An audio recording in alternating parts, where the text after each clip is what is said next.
ইন্টারনেটে একটি সতর্কবার্তা ঘুরে বেড়াচ্ছে ফেসবুক এবং অন্যান্য সামাজিক মাধ্যম। সেটি হলো আগামী ৪৮ ঘন্টার মধ্যে ভয়ঙ্কর কিছু একটা ঘটতে যাচ্ছে। এখন সেই যে ভয়ঙ্কর কি ঘটতে যাচ্ছে, এটা ত্রিমাত্রিক। তিনটি আশঙ্কাকে কেন্দ্র করে এক ধরনের ভীতিকর পরিবেশ এবং পরিস্থিতি তৈরি করা হচ্ছে। প্রথম ভীতিকর যে পরিবেশ পরিস্থিতি যারা বলছে, তারা বলার চেষ্টা করছে যে উসমান হাদির যে হত্যাকাণ্ড, তার দাফন কাফন তো হয়ে গেল, এরপর টার্গেট কে? ইতিমধ্যে বিভিন্ন রাজনৈতিক ব্যক্তিবর্গ যারা আছেন তারা নিজেদের আশঙ্কা ব্যক্ত করেছেন।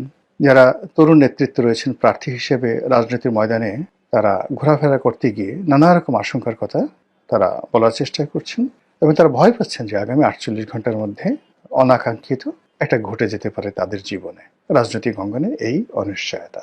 আরেকটি গ্রুপ বলার চেষ্টা করছে নানা রকম প্রচার এবং প্রোপাগান্ডা যে নতুন একটি বিপ্লবী সরকার আসছে এবং ৪৮ ঘন্টার মধ্যে সেটা হয়ে যাবে, এবং অনেকে বিপ্লবী সরকারের প্রধান রূপে কে হবেন ইত্যাদি ইত্যাদি নানা রকম ফটোকার্ড তৈরি করে সেটা এমনভাবে প্রচার করছেন, এবং এটা মানে আমার দেশ সম্পাদক মাহমুদুর রহমান সাহেবকে সেই সরকারের প্রধান করে আমার দেশের ফটোকার্ড ব্যবহার করে একটি গ্রুপ এটা প্রচার করছে, এবং আমার দেশ তাদের যে ভেরিফাইড পেজ আছে সেখান থেকে বলার চেষ্টা করছেন যে এটা অপপ্রচার, এই ধরনের কোনো সংবাদ আমার দেশ দেয়নি এবং আমার দেশ সম্পাদক এই রকম কোনো কর্মকাণ্ডের মধ্যে জড়িত নন। বোঝার চেষ্টা করুন। আরেকটি গ্রুপ বলার চেষ্টা করছেন যে জনাব তারেক রহমান সাহেব যেন না আসতে পারেন, এই জন্য আগামী ৪৮ ঘন্টাতে এমন কিছু ঘটানো হবে যাতে করে বিএনপি ভয় পেয়ে যায়, তারেক রহমান সাহেব ভয় পেয়ে যান। এই গ্রুপের দ্বিতীয় যে অপশন সেটা হলো আগামী ৪৮ ঘন্টায় এমন কিছু করা হবে, সেক্ষেত্রে যদি প্ল্যান এ, মানে তারেক রহমান সাহেব আসবেনই না, এটা হলো প্ল্যান এ, যদি প্ল্যান এ ফেল করে অর্থাৎ তারেক রহমান সাহেব তারপরও আসেন, তাতে করে তার সেই আগমনী এটি যেন আনন্দমুখর না হয়, তার অনুষ্ঠানে যেন লোকজন না যায়, ঢাকা শহরে যেন কাউন্টার একটা অবস্থা থাকে, এরকম একটা দৌড়াদৌড়ি অবস্থা শহরে যেন তৈরি হয়। এই জন্য নানা রকম যাকে বলা হয় খবর ছড়িয়ে প্রোগ্রামের কথা বলে যে সকল বিভ্রান্তি তৈরি করা হচ্ছে, সেখানে একটা ডেডলাইন ৪৮ ঘন্টা হিসেবে বলা হচ্ছে।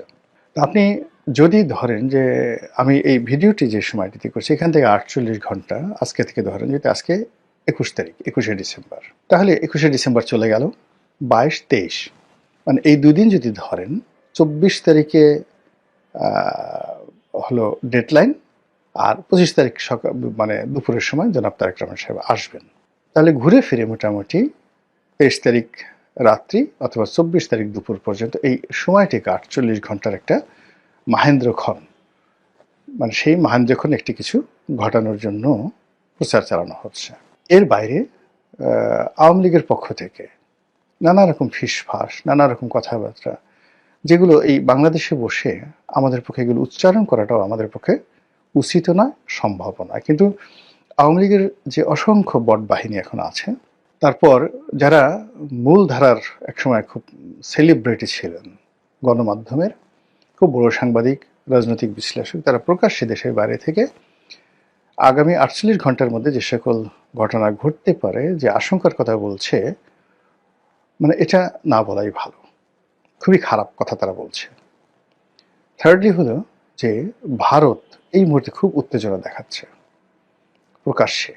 স্বয়ং নরেন্দ্র মোদী, মমতা ব্যানার্জি, শশী থারুরের মতো বিখ্যাত ব্যক্তি, ভারতের পররাষ্ট্র সচিব, মানে অমিত শাহ, অন্যান্য যে সকল কূটনৈতিক অঙ্গনের সরকার এবং বিরোধী দলে যারা আছেন, প্রায় সবাই বাংলাদেশের ব্যাপারে মারাত্মক প্রতিক্রিয়া দেখাচ্ছেন। ভারতের যে সকল সাংবাদিক বাংলাদেশ নিয়ে কন্টেন্ট তৈরি করেন, বিভিন্ন পত্রপত্রিকা লেখেন, সাক্ষাৎকার দেন, এমনকি বিবিসিতে কথাবার্তা বলেন, তারা সবাই বলার চেষ্টা করছেন যে ভারতের ধৈর্যের বাঁধ ভেঙে গেছে, এবং তারাও এই 48 আওয়ার্স শব্দটি উচ্চারণ করছে। আমি নিজে খুব অবাক হয়ে যাই যে এই সকল বাক্যগুলো একসঙ্গে মিলল কি করে, এরা তো পরস্পর বিরোধী পক্ষ।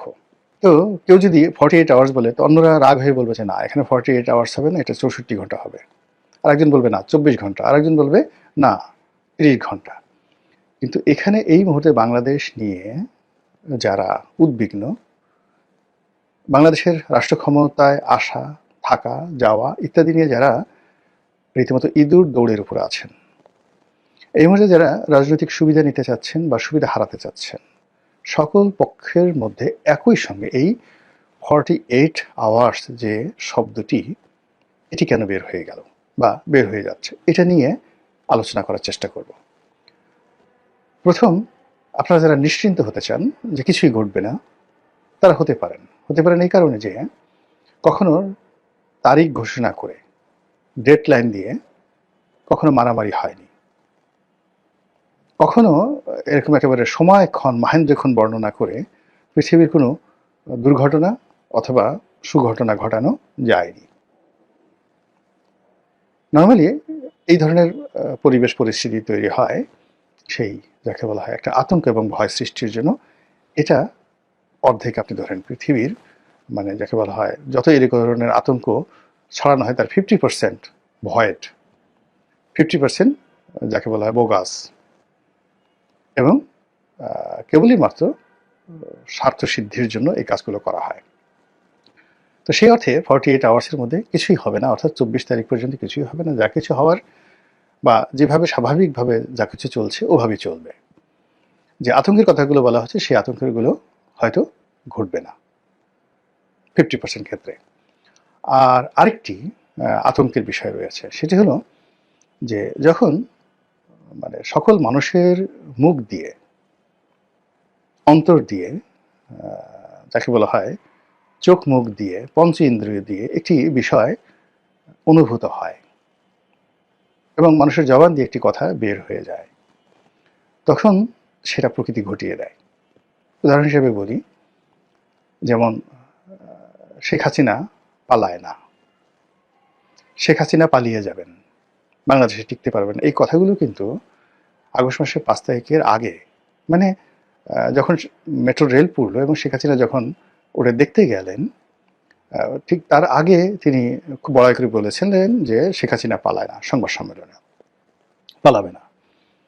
ওবায়দুল কাদের বলেছিলেন যে মরে গেলেও পালাবো না, মির্জা ফখরুলের বাড়িতে গিয়ে উঠবো, থাকতে দেবেন তো। মানে এই যে তার যে কথা, এগুলো কান্নার মতো ছিল এই কথাগুলো। এখন এই কথাগুলো তিনি বলতে চাননি, কিন্তু তার মুখ দিয়ে কিন্তু বের হয়ে গেছে। শেখ হাসিনা কোনোদিন পালাবেন না, পালায় না, এই কথাগুলো তিনি বলতে চাননি বা অতীতে কখনো বলেনি, কিন্তু ওই সময় তার মুখ দিয়ে এই কথাগুলো কিন্তু বের হয়ে গেছে। টেকনাফ থেকে তেঁতুলিয়া পর্যন্ত সমস্ত মানুষ গত কয়েক বছর যাবৎ শুধু বলছিল যে আওয়ামী লীগের জন্য এমন একটা পরিণতি আসবে যে তাকে পালাতে হবে। একই অবস্থা বঙ্গবন্ধুর ক্ষেত্রে। বঙ্গবন্ধুর 15ই আগস্টে যে নির্মম পরিণতি এলো, সেটা কিন্তু বঙ্গবন্ধুর যারা ঘনিষ্ঠজন তারা 1974 সনে টের পেয়েছিলেন। আমাকে একজন লোক বলছিলেন জনাব তাজউদ্দিন আহমেদ সম্পর্কে, ভদ্রলোকের নাম আমার মনে নাই, খুব সিনিয়র একজন পলিটিশিয়ান। তো তিনি সেই 1974 সনে দিল্লিতে যাচ্ছেন, তাজউদ্দিন সাহেব, এবং দিল্লি এয়ারপোর্টের তার সঙ্গে তার দেখা হলো। এবং তখন যে ভদ্রলোক আমাকে বলেছেন তিনি বঙ্গবন্ধুর খুব ঘনিষ্ঠজন ছিলেন, আর তাজউদ্দিন সাহেব তখন বঙ্গবন্ধুর মানে বৃক্ষে পরিণত হয়েছিলেন, তাকে দেখতে পারতেন না। তো তখন তাজউদ্দিন সাহেব ওই ভদ্রলোকে হাত ধরে বলে যে দেখো, তোমার নেতা নিজেও মরবেন, আমাদেরকেও বাঁচতে দেবেন না। দেখুন, তাজউদ্দিন সাহেব মরেছেন, বঙ্গবন্ধু মরেছেন, এবং এই কথা 1 বছর আগে দিল্লি এয়ারপোর্টে তারা কিন্তু পরস্পর আলোচনা করেছে। এবার আমি আমার নিজের একটা অভিজ্ঞতার কথা বলি। 2012 সনে পার্লামেন্টারি কমিটির বৈঠক হচ্ছে। শেখ হাসিনার খুব ঘনিষ্ঠ একজন মানুষ, যিনি এমপি ছিলেন, মন্ত্রী ছিলেন, খুব বড় মন্ত্রী ছিলেন, এবং খুবই জ্ঞানী গুণী জাননেওয়ালা একজন লোক। এক নামে বলবেন, যেহেতু এখন তিনি জেলে আছেন, আমি এই কথাটা বলতে চাচ্ছি না, তার নামটা বলতে চাচ্ছি না, কিন্তু ঘটনা বলতে চাচ্ছি। তো 2012 সনে শেখ হাসিনা বক্তব্য দিচ্ছেন, কথাবার্তা বলছেন, এবং তার কথাবার্তার মধ্যে স্পষ্টতই ওই সময়টিতে জিদ প্রকাশ পাচ্ছিল, অহংবোধ প্রকাশ পাচ্ছিল, এবং তিনি কাউকে পাত্তা দিচ্ছিলেন না। যেমন তিনি বলছিলেন যে দেখো, আল্লাহ আমাকে ক্ষমতা এনেছে, তোমরা কেউ আমাকে ক্ষমতা আনোনি। এমপিদের বলছিলেন তোমাদের কোনো ক্ষমতা নেই, তোমরা সবাই কাটা খাওয়া বিলাই, জাস্ট এই কথাগুলো তিনি বলছিলেন। তারপর তোমাদের লজ্জা নাই, শরম নাই, এবং তোমাদেরকে যদি মানে ওই কাটা খাওয়া বিলাইয়ের মতো কাটা দেওয়া হয়, সবাই গর্ত থেকে বের হয়ে আসে, আবার মানে বিলাইকে যেভাবে পাশার উপর বাড়ি দেওয়া হয় ওই গোপালগঞ্জের আঞ্চলিক ভাষায়, বিলাই আবার চোখের তলে পলায়, আবার সেই কাটা দিলে মিউ মিউ করে সামনে চলে আসে, তোমরা হলো সেই রকম। তো সকল মানুষ মাথা নিচু করে তার বক্তব্য শুনছিলেন। আব্দুল জলিল সাহেব তখন জীবিত, তোফায়েল সাহেব, রাজ্জাক সাহেব, মানে সকলে মিলে তার সেই অপমান কিন্তু সবাই হজম করছিলেন। রাজ্জাক সাহেব তখন জীবিত ছিলেন কিনা আমি বলতে পারবো না, যাই হোক। তো সবাই মানে ইনক্লুডিং সাবির হোসেন চৌধুরী সহ সবাই, মানে 111-এ যারা যাকে বলা হয় কুশীলব ছিলেন তাদেরকে ইন্ডিকেট করে, প্লাস দলের যারা একেবারে নতুন আসছে শুধু দলীয় মনোনয়ন নিয়ে জোয়ারে যারা পাশ করে আসেন, সবাইকে উদ্দেশ্য করে তিনি এই কথাগুলো বলছিলেন। তা এখন আমার পাশে যে ভদ্রলোক বসেছিলেন তিনি বললেন যে দেখো তোমার নেত্রীর, আমি তখন শেখ হাসিনার খুব ঘনিষ্ঠজন ছিলাম, তো বলে দেখো তোমার নেত্রীর কথা শোনো।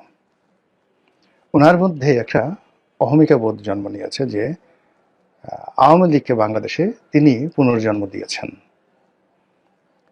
আর উনি এখন যে কর্মগুলো করছেন সেই কর্মের মাধ্যমে তার হাত দিয়ে আওয়ামী লীগের কবর রচিত হবে, এবং তার অবর্তমানে আওয়ামী লীগের হাল ধরার মতো আর শেখ পরিবারে এই দলের মধ্যে কেউ থাকবে না। সেই কাজ তিনি দেখো আজকে এই অনুষ্ঠানে করে যাচ্ছেন। দলীয় নেতা যদি তার নেতাকর্মীদেরকে সম্মান না করে, দলীয় নেতা যদি তার নেতাকর্মীদেরকে অপমান করে, তাদেরকে তাদের মেরুদণ্ড ভেঙে দেয়, তাহলে আর যা হোক দালাল হবে, তাবেদার হবে, টাউট হবে, বাটপার হবে, সবকিছু হবে, কিন্তু দল পরিচালনা করার মতো নেতা থাকবে না এই দলে। 2012 সনে সেই ভদ্রলোকের বক্তব্য। তারপরে তিনি দলের সঙ্গে ছিলেন, মন্ত্রী হয়েছেন, সবকিছু হয়েছেন, এখন আবার জেলে আছেন। এই হলো মানুষের মুখে দিয়ে যে কথাগুলো বের হয় সেই কথার বাস্তব রূপ, আড়ালে আবডালে যে কথা হয় সেই কথার বাস্তব রূপ। তো এভাবে আপনি বেগম জিয়ার কথা চিন্তা করেন, তারেক রহমান সাহেবের কথা চিন্তা করেন, তাদের জীবনের যে খারাপ পরিণতিগুলো এসেছিল সেই খারাপ পরিণতিগুলো কিন্তু মানুষের মুখে মুখে ঘুরে ফিরে বেড়াতো, এবং তাদের এখন যে সকল দুর্নাম বদনাম আছে রাজনৈতিক অঙ্গনে যাদেরই আছে, এই কথাগুলো কিন্তু সেই আগেই তাদের মুখ দিয়ে বের হয়ে গিয়েছিল। আপনি দেখুন এই সময়টিতে ডক্টর মোহাম্মদ ইউনূস যা করছেন, জামাত যা করছেন, অন্যান্য মানে যে সমস্ত লোকজন করছেন, তা কিন্তু আমাদের দেশের আমজনতা অনেক আগেই সেই বলে দিয়েছে যে এটা হতে পারে, জামাত ক্ষমতা আসলে এই কাজ করবে, ক্ষমতা পেলে এই কাজ করবে, বিএনপি যদি আগামীতে দেশ পরিচালনার দায়িত্ব পায় তারা এই ভুল করবে, ইত্যাদি ইত্যাদি ইত্যাদি সবকিছু। এবং দেখেন সেই ঘটনাগুলি কিন্তু ঘটে যাচ্ছে।